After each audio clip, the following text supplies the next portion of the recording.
Welcome, everyone, to AI Sports Predictor. You know what time it is.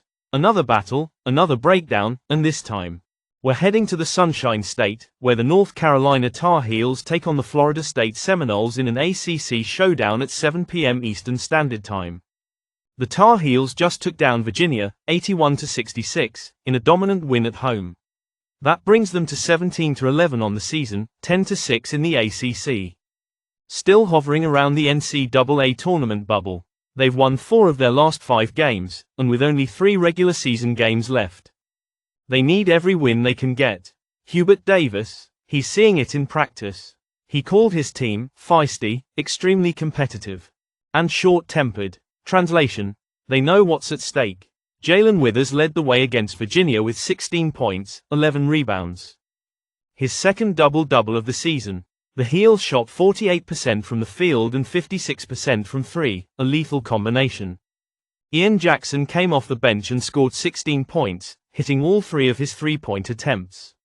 Then Allen Lubin added 14 points and 6 rebounds, while Drac Powell scored 11 on 4 OF6 shooting. Now, let's talk numbers. North Carolina ranks 3rd in the ACC in points per game, 3rd in field goal shooting, 10th in 3-point shooting, 12th in 3-pointers made per game, 39th in the country in offensive efficiency.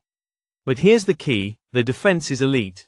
UNC ranks 16th in the nation in points allowed per game, 7th in field goal defense, 11th in 3-point defense, 64th overall in defensive efficiency. No injuries reported for North Carolina. But Florida State, they're 16-11 on the season and trying to fight their way onto the tournament radar. They just lost to Louisville, 89-81, on the road, after falling behind by as much as 20 points in the first half. They cut the lead to 6 multiple times in the second half, but 14 turnovers led to 17 points for the Cardinals. And that's a recipe for disaster. Jameer Watkins put up 23 points, reaching 1,000 career points. Malik Ewan had 19 points and 9 rebounds, including 12 points in the second half. Daquan Davis added 10 points and 3 steals. But here's the issue: Florida State shot 54% from the field but just 23% from 3, including 1 FOR 11 in the first half. The Seminoles rank 7th in the ACC in scoring and field goal shooting. But when it comes to 3-pointers, they're near the bottom. 17th in the ACC in 3-point shooting, 17th in 3-pointers made per game, 158th in the country in offensive efficiency defensively. They're just 17th in the ACC in points allowed per game, but they do hold solid rankings in field goal defense, 4th in ACC, and 3-point defense, 2nd in ACC. No injuries reported for Florida State. So what happens? Does UNC get one step closer to the tournament? Or does Florida State play spoiler? And today's AI pick is North Carolina minus 2.5. FSU will fight, but their lack of 3-point shooting is a major problem. UNC scores better, plays faster, and dominates the glass. The Heels control their own destiny, and they're not slowing down now. That's game 1. On to the next. Alright, next up, Michigan versus Nebraska. Big Ten battle, and Michigan's got something to prove. They just took a 75-62 loss to Michigan State. Out-rebounded by 9, 14 offensive boards given up, 15 turnovers, and 5 for 21 from 3. That's how you lose a game. But this team? They don't stay down. At 26 overall, 12-3 in the Big Ten, Michigan sits 2nd in the conference and needs a bounce back. They're putting up 80.9 points per game, 37th in the nation, on 48.9% shooting, 15th. Defensively? 71.2 points allowed per game, 159th. Opponents shooting 41.1%, 45th. KenPom has them 24th overall, 26th in offense, 23rd in defense.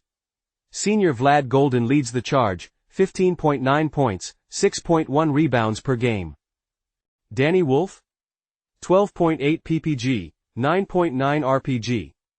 Trey Donaldson and Roddy Gale Jr.? Double-digit scorers. They've got weapons, they've got depth. No injuries to report. Nebraska is sliding in the wrong direction. Nebraska's 17-10 overall, 7-9 in the Big Ten. But they just got smoked by Penn State, 89-72. The Nittany Lions shot 60.7% from the field. That's not defense, that's a disaster. Nebraska wasn't bad offensively, 51.9% shooting, but they were outscored 52-36 in the paint and turned it over 16 times for 16 PSU points. Senior Bryce Williams is their guy, 19.4 points per game, shooting 47.2%. Juwan Gary, 13.3 ppg, Connor Essagian, 10.8 ppg. But the Cornhuskers ranked just 132nd in scoring, 75.7 ppg, and 109th in shooting, 46.2%. They're 47th in KenPom, 57th in offensive efficiency, 43rd in defense. Big question, forward Burke Buyuktunsel is questionable, ankle. That's a problem when Michigan is hungry and ready to dominate inside. And today's AI pick is Michigan Moneyline. The Wolverines have the size, the talent, and the urgency. Nebraska's got fight, but they don't have enough. Michigan gets back on track. That's game 2. On to the next. All right, rolling into game 3, Houston vs. Texas Tech. United Supermarkets Arena. 9:00 p.m. tip-off. This one's tight. Houston comes in favored at 1.5, but Texas Tech? They're right there. The line's close, the money's split, and this one could go down to the final possession. Breaking down the numbers, Houston's got the edge in win probability 55% to Texas Tech's 4-5%, but that's far from a guarantee. Simulations predict this one to finish 69-68 in Houston's favor. That's as close as it gets. The spread? Houston 1.5, that's basically a pick'em. The total? 132.5, a defensive slugfest with just enough offense to keep it interesting. The money line?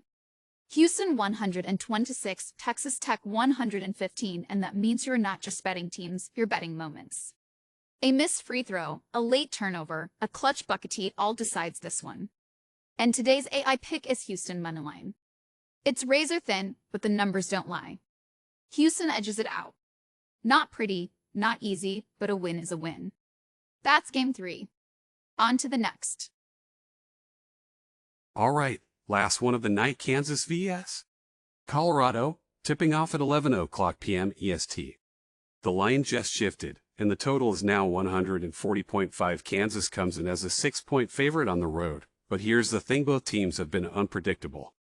Kansas is 5-5 straight up in their last 10, struggling to cover at 3-7 ATS, but they just snapped a rough stretch with a win. Colorado, 3-7 straight up in their last 10, but here's what stands out, they've covered 6 straight games. Totals now set at 140.5. Kansas has hit the over in 6 of their last 10, but Colorado, they've gone under in 6 of their last 10. The model's predicting a 71-6-7 Kansas win, and that means we've got a tight, defensive game on our hands. And today's ad pick is under 140.5. Kansas controls the tempo, Colorado keeps it close, and this one stays under. Final recap, here's what we're rolling with tonight. Game 1 North Carolina 2.5, Game 2 Michigan moneyline, Game 3 Houston moneyline, Game 4 under 100. And 40.5 in Kansas vs. Colorado, that's the lineup. 4 picks, all backed by the numbers. Now let's see how it plays out. We'll be back for more. I spent all my money on whiskey and pills, hit the whiskey on my lonely